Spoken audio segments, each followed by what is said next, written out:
Russia. I think that's... And I have had the privilege and distinction of visiting all 4 countries, all 4 great countries, and meeting their leaders. Turkey, of course, I was recently, you mentioned Istanbul, and I have had the pleasure of meeting and knowing not just President Erdogan, President Abdullah Gül, Prime Minister Bülent Ecevit, Prime Minister Turgut Özal, and his brother Korkut Özal, and of course, Süleyman Demirel Sahib, who was first Prime Minister, then President, and also the great leader of Kıbrıs, Turkish Cypriot, Rauf Denktaş. I went there, an outstanding leader. So, and Turkey is, for many countries, second home. For Vietnam also, Vietnam is etched in the Pakistani consciousness. In the 60s and 70s, people who were growing up, there were demonstrations in Lahore, in Karachi, and Islamabad, supporting the Vietnamese people, led by the great Ho Chi Minh, and General Von Nguyen Diop, and Prime Minister Pham Van Dong. And I've had the pleasure of visiting Vietnam. And I've just got an invitation from your ruling party. And when President Nguyen Phu Trong was in Islamabad as having a stopover as Speaker of the National Assembly, I had the pleasure of receiving him for 4 hours at the airport. He was going to Hungary, and the stopover was a refueling. And with Iran, I was one of the first to visit as a journalist after the Islamic Revolution. And I covered the war also. Especially I saw the liberation of Khorramshahr, or Khunishahr, as they call it. I was in Abadan, I was in Ahvaz. I had interviews with Imam Khomeini. I had interviews with Rafsanjani. I had interviews with the Prime Minister Hussein Mousavi. So, and of course, Ali Larijani and other leaders.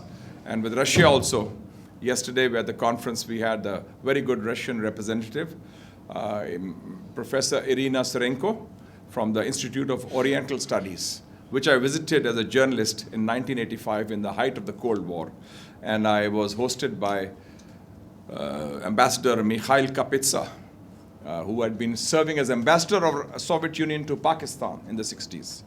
And also, later on, I met Foreign Minister Edward Shevardnadze when they opened up in Vladivostok, and I was there, a part of the Soviet Union. And then afterwards, I also met Evgeny Primakov, who was then Prime Minister of Russia.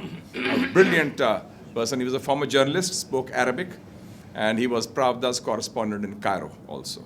So it's a pleasure to be meeting all these people, and I want to thank the distinguished ladies and gentlemen, this diverse and distinguished audience.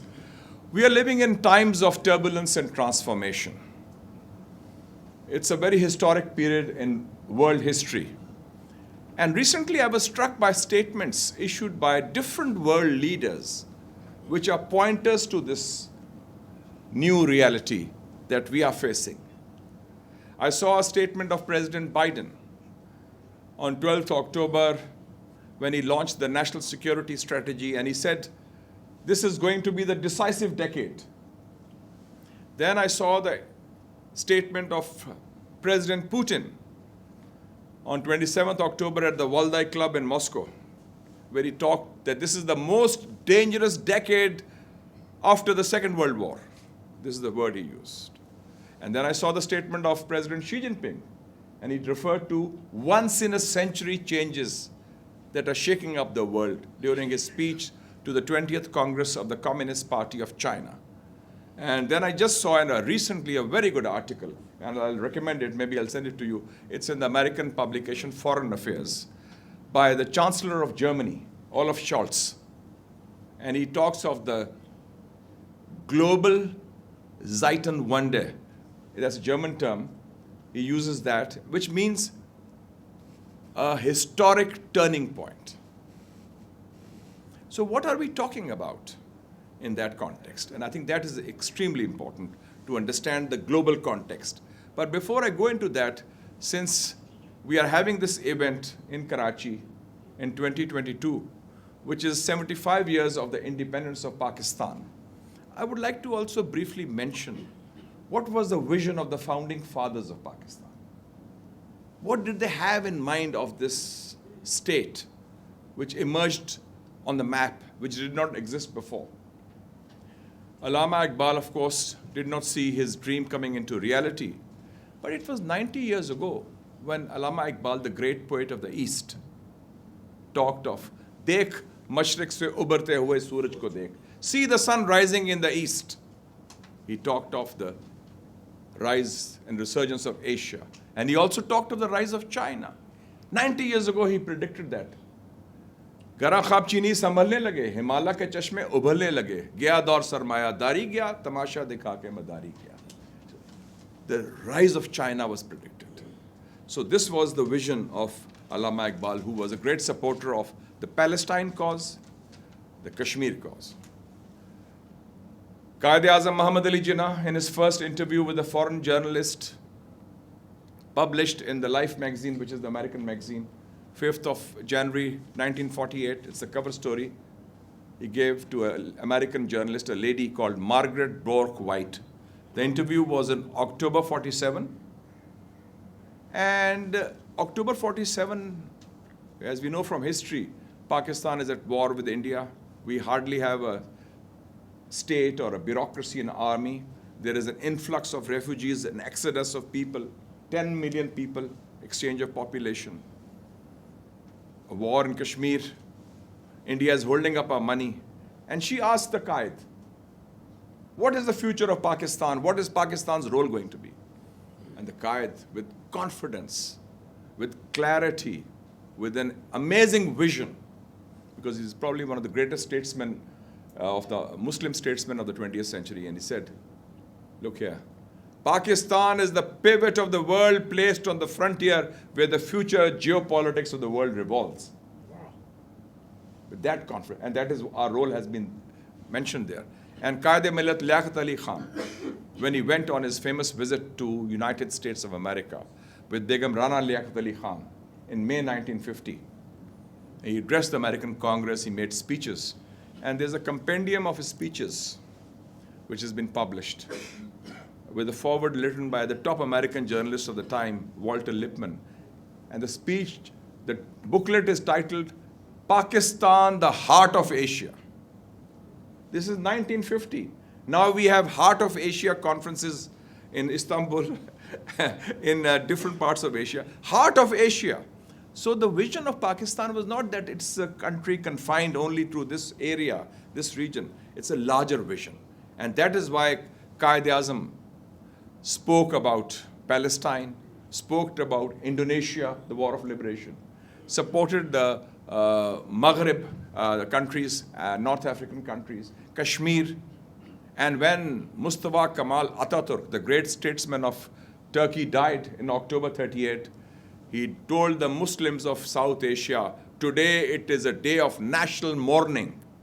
The All India Muslim League marked that day as a day of mourning all over India. 1938, it was under. So that was the larger, broader vision, a role which we have tried to perform, at times successfully, at times not so successfully.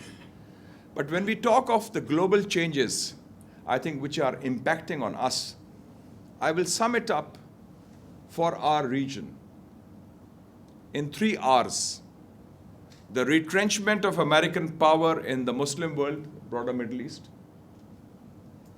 the resurgence of Asia, and the rise of Hindutva in India, which is transforming a society, a state, which was based once on Nehruvian secularism and an inclusive pluralist democracy into a bigoted, divisive, narrow republic of Hindutva, which is targeting non-Hindu minorities like Muslims, Christians, Sikhs, Dalits. And this is a very important and major transformation that we see. And what are the major trends of our times, which are very important? The first one is that we are seeing the signs of a new Cold War, focusing partly in Europe, partly in Asia, with the demonization of Russia, demonization of China. the great American scholar and statesman and the top expert on Russia, he was ambassador also, George F. Kennan, had written in the New York Times in 1997 that if NATO expands to the borders of Russia, that will be the most fateful error in American foreign policy in the post-Cold War era. And it is unfortunate that even after the end of the Cold War, the NATO alliance is becoming a major factor and is now even having footprints in Asia and other parts of the world. And of course, there is the context to what Russia has done in Ukraine, but the broader context has to be seen also. Then the second focus of the new Cold War is on China. And I think as a student of American foreign policy, having lived in America for 4 years, I'm reminded of the speech by President Eisenhower just before he retired. And this is General Eisenhower. And the speech was delivered, his farewell speech after 8 years as president, on 17th of January 1961. And he said, I want to warn my fellow Americans of the emergence of a military-industrial complex, which is the heart of the American establishment. Secure. That this is, and this military-industrial complex, they had a very convenient enemy in communism, in Soviet Union. After Soviet Union, it became Islam and the Muslims. And now it's the turn of China, it seems. And of course, Russia and Europe. So, and at the core of this new Cold War with China, the flashpoints have increased. We have a flashpoint in Korea. We have a flashpoint in South Asia, India, China, Pakistan, India. We have a flashpoint in the Middle East, Palestine, because the RSS now is also in power in Israel with the religious Zionist party, the mindset, and Jewish Power Party. Their mindset is the same. We have a flashpoint in Europe, Ukraine, and the fifth flashpoint is very important. Aziz Memon Saab talked of the economy. It's the trade and tech war between the US and China. And since this is an informed audience, I'd like to mention, please read a report issued by the Harvard University in December 2021. It's called The Great Tech Rivalry, China versus the US. And the conclusion of that report is, and I quote, China is overtaking the United States as the biggest high-tech manufacturer in the world. And you can see the contrast. The US vision is driven militarily, security-centric, China economic. After the war on terror started, 9/11, the US spent or squandered, I would say, $6.5 trillion in the so-called war on terror, whether it's Pakistan, Fatah, Afghanistan, Iraq, Libya, Syria, Somalia. 900,000 people killed, 30 million displaced or homeless, 324,000 bombs, missiles, and drones thrown on different countries. These are figures by the Brown University in the US, by the way. And in the same period, China spent $4 trillion on 3,000 projects in Asia, Africa, Latin America, Europe, and everywhere. So you can see the contrast. And already they say in the Great Tech Rivalry, China last year produced 1.5 billion cell phones, 250 million computers, 25 million automobiles. So, and those of you who saw on television the Beijing Winter Olympics, it was all run and controlled by robots. So, you know, that is the advanced level which is there. And the Fortune 500 for the first time has noted Chinese companies 129, US 121. They've overtaken that. And there's an area called STEM, science, technology, engineering, mathematics. China producing 77,000 graduates, the US producing 40,000, out of which 10, 15,000 are Indians or Chinese or Koreans. So, you know, this is a big change. And artificial intelligence, robotics, cloud computing, 5G. That is where it's going to be there. So this is one major dominant trend. The second one, the Ukraine war is having consequences in different parts in Europe. But there's a global consequence of Ukraine, that initially the initial divide was Islam versus the West. That is being replaced by a north-south cleavage, a north-south divide, north being the West, south being the developing countries. For the first time in 30 years, Pakistan, India, and China have the same position on Ukraine. We abstained. Indonesia, Bangladesh, Sri Lanka, even Saudi Arabia, UAE. So you can see they are not following what the West is telling them to follow.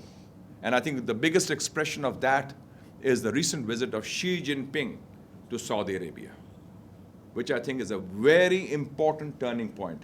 It is the most important event in Saudi Arabian foreign policy since the Ramadan War of 1973, when King Faisal imposed an oil blockade on the United States for supporting Israel. And you know what happened. 2 years later, he was dead. So that is a very important turning point. If America has taken the Cold War to China's backyard, China has taken the battle to America's former backyard. And that is Middle East is also changing. And in that, for the future, we are seeing the emergence of what I call Muslim middle powers, who are playing a very autonomous role. Pakistan, Turkey, Iran, Saudi Arabia. Turkey is a member of NATO, but President Erdogan has very good ties with President Putin. They even bought S-400 missiles from them. And you can see other countries also, more autonomy, greater. So Pakistan, in this context, has strategic space. And Mr. Aziz Memon mentioned that the time has come to revisit our foreign policy. I think the geopolitics itself has pushed that role. And let me give you a couple of examples, sir. When I was studying in Georgetown, I studied European history. And I read about the 30-year war in Europe. The war started in 1616 and ended in 1648. And then there was what is called the Peace of Westphalia, and a new order emerged in Europe. And I was shocked. I said, how could the Europeans fight a war for 30 years? In my own lifetime, I've seen a war in Afghanistan, next door to Pakistan, for 42 years, 1979 to 2021. And we have hosted the largest number of refugees for the longest duration in history, 3.5. Nobody else has done that. Now, Turkey has now broken that record with Syrian refugees. 4.5 million. Now, Turkey has broken, but we are happy Turkey has broken our record. So this is amazing. For the longest duration, since we hosted that. And we are the only one in the Muslim world who won the inland war against terrorism after 9/11. So, our Pakistan Armed Forces and people united together. So the post-Afghanistan transition in Pakistan's foreign policy has begun. Otherwise, our policy was Afghanistan-driven, which meant we are always insecure. We are worried about, the Indians are coming to Afghanistan. What are the Americans doing in Afghanistan? There are no Americans, there are no Indians now in Afghanistan. So it's Afghans, better or worse, they are ruling Afghanistan. So that central focus of Pakistan's foreign policy is no longer Afghan-driven. That is a very important thing. Secondly, when you talk of revisiting foreign policy, sir, it's very important that we are also making a transition domestically. And I, as chairman of the Defense Committee, have been playing a role in that to redefine the notion of national security. National security can no longer be measured in terms of military might alone. That, national security means the armed forces, the atom bomb, tanks, F-16 planes, missiles. No. It is human security, the lives and livelihoods of people, economy, energy. We had the coronavirus. We have climate change. We have population issues. This is what is the focus on. And I've discussed it also with our military friends in GHQ, and I'm very glad that General Bajwa, before he left, he also mentioned these aspects. These are issues facing the people of Pakistan. Because now we have the nuclear bomb. Our sense of insecurity vis-a-vis India is gone. So we have to move beyond that, and that is extremely important. And also, in the third context of revisiting, you mentioned, the future belongs to regional connectivity. And what is the regional connectivity? Pakistan, what Qaid had mentioned as the pivot. We are the hub of regional connectivity. And the hub is through the China-Pakistan economic corridor. And the centerpiece of the CPAC is Gwadar port. Afghan transit trade through Gwadar, because from Karachi port to the Khyber Pass, 1,800 kilometers. From Gwadar to Kandahar, 900 kilometers. And then we are talking of the Central Asian republics, Tajikistan, Turkmenistan, Kazakhstan, Kyrgyzstan, Uzbekistan. Shortest outlet through that. And then also, of course, Iran and Afghanistan, we have they're neighbors, close friends. And then the Gulf countries also are in the focus, because that's a larger, we're talking of a greater South Asia. It's no longer a South Asia, which is geographical, that India, Pakistan, Sri Lanka, Nepal, Bhutan, Maldives, and these countries. It is greater South Asia, driven by economy, energy, ports, pipelines, road, railways. So a new world is opening up, and they're talking of pipelines. We still have on the paper the Iran-Pakistan pipeline. I think we should also invite India to rejoin the pipeline, IPI. Originally it was the Iran-Pakistan-India pipeline, because then we'll have a strategic stake in each of this development. Then there's TAPI, Turkmenistan, Afghanistan, Pakistan, India pipeline. Then there's the CASA, 2000, this is with the electricity thing with Tajikistan. So there are so many pipelines. People say there will be a Pipelinistan in the region with all the stands there. So, this is the new world which is opening up. Regional connectivity, cooperation for the greater good. And of course, Turkey is part of that. Iran is part of that. And we are looking at Vietnam. They say Vietnam is the next China in terms of the way Vietnam has developed. Because Vietnam has demonstrated the Asian spirit of resilience, which people of Pakistan also have. We know what happened on 16th December 1971. We know what happened on 16th December 1994, the APS. But people of Pakistan have learned from their mistakes. They have the ability to face a challenge, overcome that, and move forward. And I always tell my friends, whether they are in uniform in military or they are in politics, please make new mistakes, don't repeat old ones. Because we have to make mistakes, but let's make new ones, Otherwise, because I remember, finally I just add, when Trump announced his South Asia strategy in August 2017 on South Asia, then he said, this is a new strategy, and they criticized Pakistan, and they said India will play this role, and this and that. August 2017. The CNN came to me for an interview. There was a nice lady who came, and she said, what is your view of the Trump strategy on South Asia? I said, my view of the Trump strategy on South Asia is the same as that of Dr. Einstein. She said, what are you talking about? Einstein? Oh, he was dead 40 years ago, 50 years.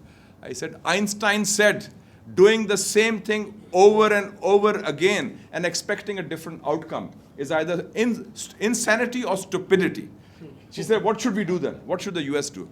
I said, please take out your notebook. Take down the area code of Pakistan. 0092 and 51 is the area code for Rawalpindi, GHQ, and also Islamabad. I said, after 6 months, we will get a call from the White House or Pentagon or from the CIA, and they'll say, please arrange your talks with the Taliban. And 6 months later, and I've written this also, but there's an article of mine, you can distribute it. It's in CNN.com. It was published in 22nd of August, 2017. And I mentioned this call. The call came, Trump wrote a love letter to Imran Khan, then the Prime Minister. He said, please help us. So I think that it's important. Pakistan is playing a key role in cooperation with other countries. But we have challenges. The biggest challenge, I think, outside is the rise of Hindutva, which is dangerous for India, dangerous for the region. Within the country, the biggest challenge is the absence of rules of the game among the political forces. Although we have had a smooth military transition with consensus. We had FATF removed with consensus. So there is hope that there can be maturity in that. And the key area is economy. I would say to Mr. Aziz Mehman and other friends, you are based in Karachi. Decisions are taken in Islamabad. We need a more proactive and a vocal presence of the business community. Islamabad is a city of lobbies and in various interests. So you should pursue that. And I can assure you that as a person who believes that Pakistan's interests should be put before the interests of any party or any person, we are there to, sir, play our role in ensuring that economic security takes paramount consideration over all other elements. Because economic security is, and economic independence is the material basis of political independence. Thank you very much.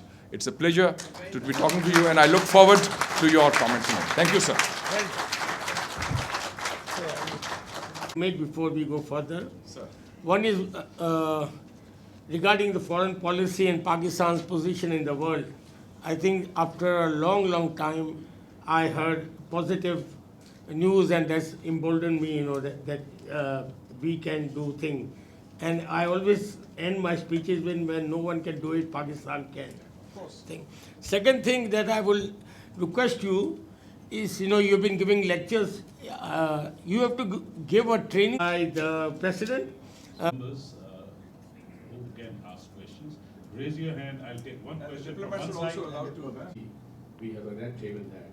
Why all the legislators of the Senate? And I agree that sometimes it becomes fearful, but I'm glad that on Russia there has been a consensus, whether it's the military leadership or the political leadership or different governments, that we have to now have an outreach with Russia. There is no conflict of interest with Russia. And I feel that even on the issue of pipelines, whether it's with Russia or Iran, we should go ahead. What are our core interests? See, otherwise, we have a tried, tested, and failed formula. Go to the IMF, and we've gone there 23 times. And it's like Einstein. The result is the same. Nabil Khan Saab. Turkish model those days, because the Turkish also had a military role, but that issue they have sorted out under President Erdogan, the civil-military relations. I want to first tell you where I'm coming from on this issue. I was editor of the Muslim, which was the very independent newspaper, and which was the one newspaper which was a critic of the military regime's policy on Afghanistan in the 80s. I said that this conflict is a proxy war of superpowers, and we are getting caught up in that, and it will have negative consequences. And I told this to General Ziaul-Haq also, that ultimately Moscow and Washington will have a deal, and we'll be left in the lurch, which is what happened. Because we should accept the superpowers. The Americans wanted to repay and take revenge for Vietnam. So they did it, and once the Red Army left Afghanistan, they failed. So I feel that Pakistan's policy should be we have made mistakes. We talked of strategic depth. We had an ideological foreign policy in Afghanistan. We tried to install favorites in Afghanistan. Sometimes it was Hikmat Yar, sometimes it was Rabbani, sometimes it was Mujaddadi, and now people say the Haqqani network is our friend, but so-and-so is not a friend. I think we should respect the unity, territorial integrity, and sovereignty of Afghanistan. And people who say that Afghans are Taliban, and this Afghan Taliban are Pakistan's pocket, or this is nonsense. Afghan Taliban are Afghans first. And Afghans are very fierce nationalists. So we should respect that, and we should try to have a normal relationship. Our only core interest today in Afghanistan is twofold. One, the unity of Afghanistan, stability there. And secondly, Afghanistan territory should not be used for terrorism or destabilizing any neighbor or any country. That's all. Otherwise, no interference from our side. And I must commend the previous Army Chief General Bajwa. He changed that policy of the military establishment. He accepted the mistakes that they had made in the past. And now, that's why we have learned from our mistakes. We put our finger and we got our fingers burnt there. So let Afghanistan develop. Yes, we oppose sanctions on Afghanistan, just as we oppose sanctions on Iran also, or any other sanctions, because we have been sanctioned in the past a lot. So that is not the way. Punitive measures are not the way. And standoffish policy, respect their independence, and we hope that other countries will also maintain that. But we saw that Al-Qaeda emerged after the Afghan jihad. Now Daesh has emerged from the war on terror. We don't know where Daesh came from. And suddenly we see Daesh in Afghanistan. And they are destabilizing everybody. And they say their soldiers are paid $300 per month. Where does the money come from? So I think these are important questions. This must be of interest to all of you, right? Lies through Rawalpindi, then everything will be okay. And we shall let the ballot box decide that. Thank you. Thank you.